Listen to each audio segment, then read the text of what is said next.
Hi everyone, my name is Mike Lorraine, and for the most part of my life, I grew up in Corvallis, Oregon.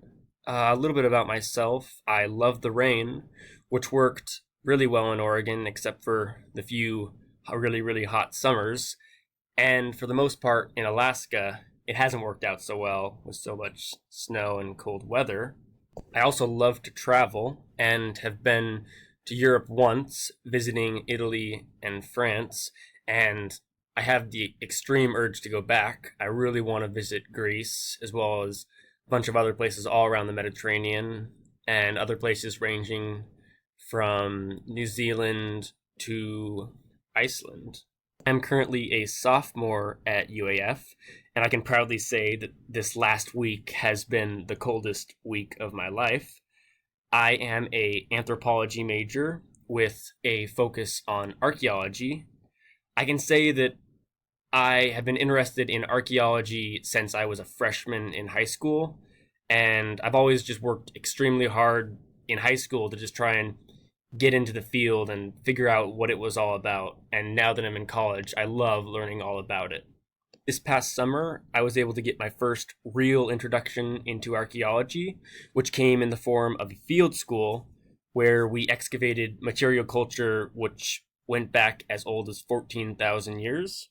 And right after the field school, I was able to get a job at Cape Espenberg, which is shown from the red arrow, where we were excavating 1,000-year-old house pits. It was one of the best experiences of my life, ranging from the actual archaeology we did to the people I got to meet, where students from French students to students from all across the lower 48 as far as universities, as well as meeting some local and UPAC elders and really seeing where heritage and anthropology come together with the people that heritage belongs to.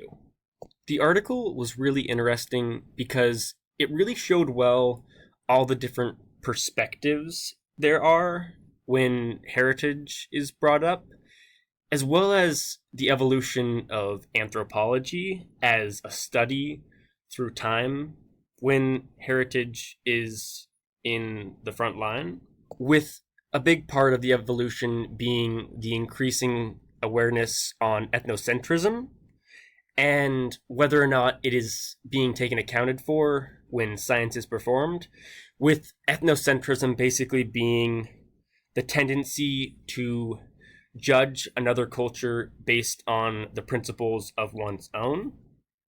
There also seems to be a change in the way that heritage in the form of material culture is viewed, and this changes to a way that native groups should have control over their own heritage, which is very true. Some other interesting ideas that seem to be hinted at is this idea of emic versus edic perspectives, and with emic being inside the social group and edic being outside the social group.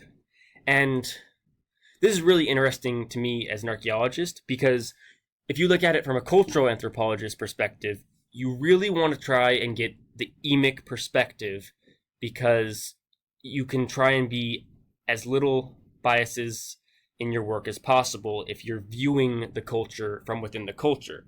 But as an archaeologist, it's quite difficult to do this as everything is in the past. We are looking at nothing from now.